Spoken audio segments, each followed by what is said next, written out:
Loki versus Kaijus, super teorias. A Era das Trevas ressurge. As super teorias sempre aí contêm uma história com base nas características e habilidades dos personagens que nelas serão colocados. E hoje farei do Loki contra quase todos os Kaijus que estão no Monsterverse. Porque se for fazer de tudo, o vídeo vai ser até amanhã, né, mano? E todos com as habilidades que estão no Monsterverse. Por exemplo, o Behemoth, que a gente falou aí no vídeo anterior sobre uma luta que eu fiz, o Behemoth contra o Leviatã. Bem, aquele era o da Bíblia. Nesse vídeo, os poderes serão sobre o do Monsterverse. E galera, se vocês estão acompanhando a série do Loki que começou aí, tá maravilhosa. Vamos à teoria.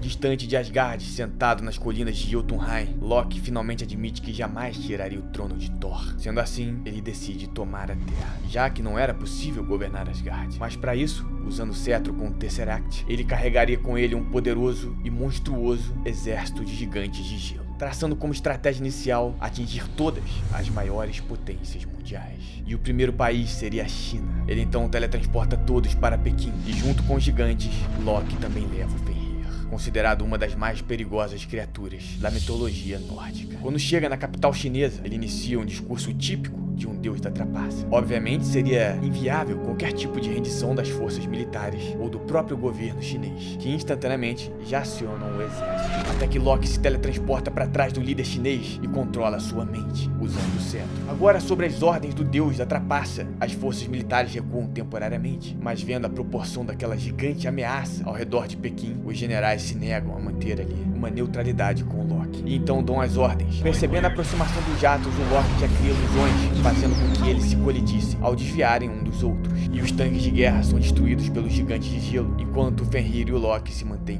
parados e ainda tranquilos. Depois de um bom tempo de destruição, quando Loki acredita estar vencendo, de repente tudo começa a tremer, e do horizonte o Loki observa uma criatura tão grande que as nuvens cobriam até mesmo sua cabeça, e conforme aquele ser ia se movimentando, ele ia surgindo mais e mais. Era o Godzilla, que começa a correr feroz pra cima do Fenrir, e nisso Loki percebe que o alvo não era ele, e sim o lobo Fenrir.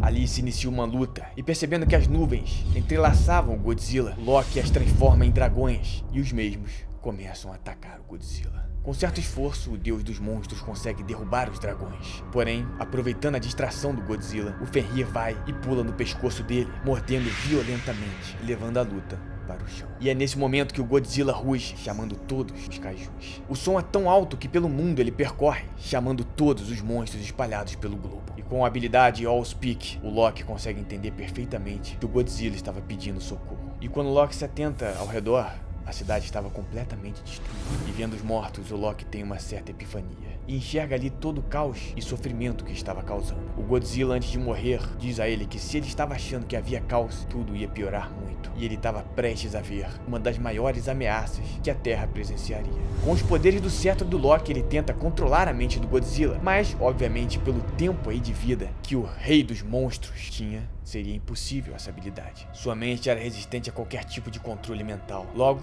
ele usa seus próprios poderes para transformar o Godzilla em uma versão miniatura, sendo então devorado pelo Fenrir.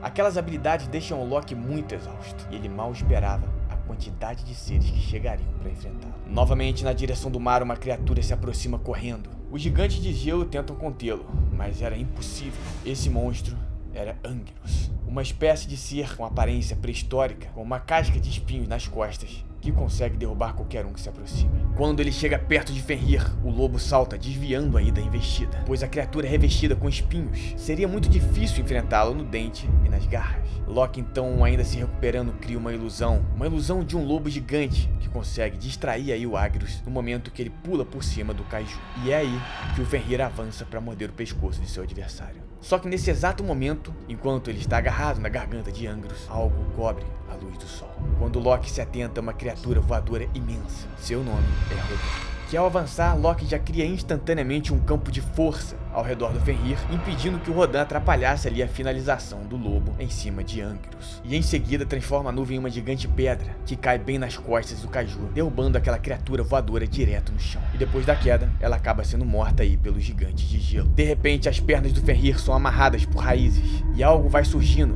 com uma bolha crescendo e destruindo tudo que estava ao redor, botando toda a estrutura da cidade abaixo. Esse ser é Anhuluk, uma criatura da natureza com a aparência de um ente, um monstro árvore. Ele imobiliza o Fenrir e começa a esmagar as pernas do lobo lentamente. Percebendo, o Loki rapidamente usa sua habilidade de telecinese, conseguindo travar aí a expansão das raízes do Anhuluk, já liberando o campo de força aí para os gigantes de gelo entrarem e destruírem completamente o Kaiju, deixando ele em pedaços. O Loki não sabia o motivo de tantas criaturas surgirem, ele nunca tinha visto isso. Com sua habilidade psionica, ele busca a aproximação de outro ser e então encontra um. O Loki, através de sua mente, pergunta a esse Kaiju qual era o motivo da vinda dele. O monstro diz que veio reivindicar o seu trono. Sabendo disso, o Loki pergunta se ele gostaria de se juntar a ele para destruir os outros monstros. Se assim fizesse, a Terra poderia ser dele. Loki diz que seu único objetivo era causar um grande caos no planeta. O Kaiju então se aproxima. Esse era o maior de todos.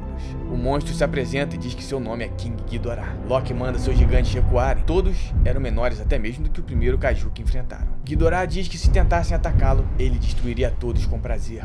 Quando Kaijus voadores tentam se aproximar para atacar o novo aliado, Loki cria um campo de força ao redor de Ghidorah. E é aí que esse Kaiju percebe que ele realmente queria ajudar. Depois de desfazer o campo de força, o King Ghidorah já ataca todos os Kaijus voadores, os eliminando completamente. Correndo como um leão feroz, o Behemoth já se aproxima de Fenrir e o ataca violentamente com seus chifres, ferindo o lobo gravemente. Loki inicialmente não mostra seus poderes a Ghidorah, os mais perigosos no caso, pois poderia deixá-lo precavido. Então o deus da mentira cria uma estaca que sai do chão, perfurando bem o coração de Behemoth, e ainda assim buscando não deixar o seu aliado vir. Depois de 2 dias de batalha, todos os Kaijus e forças militares são eliminados completamente. No final, o Fenrir já estava morto, pois recebeu uma série de ataques violentos, e Loki agora tinha somente um gigante de gelo. Ghidorah então olha para o deus da mentira e manda agora ele recuar. Não era mais preciso a sua presença ali. Seguindo com um sorriso maléfico, Loki o agradece e diz que até agora ele havia apenas o usado. Quando o Ghidorah se prepara para atacar, o Loki simplesmente o transforma em miniatura. Vagarosamente, o deus da mentira se aproxima do Kaiju e pisa nele como se fosse um inseto, esmagando ali um dos inimigos mais poderosos do Godzilla. Depois de olhar toda aquela destruição ao redor, Loki começa a erguer um castelo sombrio que se forma com as ruínas da cidade caída de Pequim. Se inicia o seu novo reino na Terra, trazendo então uma era de sombras que só uma força presente na Terra seria capaz de enfrentar. Esses eram os Vingadores. E assim se encerra nossa teoria aí, galera. Bem, claro que alguns dos poderes que eu usei aqui são habilidades do Loki aí que são mais mostradas nas HQs. Bem, e foi nítido que muitos Kaijus foram mortos pelo King Ghidorah, né? Que ajudou o Loki ali em um momento que ele tentava esconder os poderes. E são aproximadamente 45 Kaijus, mano. O Loki e o Fenrir juntos mataram aproximadamente 10. Mas, usando a sua melhor habilidade, que é a mentira, o deus da trapaça conseguiu fazer com que o King Ghidorah o ajudasse, dando fim a todos os outros Kaijus que apareceriam. Mas enfim, espero que tenham gostado. Pra quem não é inscrito, se inscreve aí, ativa as notificações e aguardo vocês no próximo vídeo. Valeu, galera!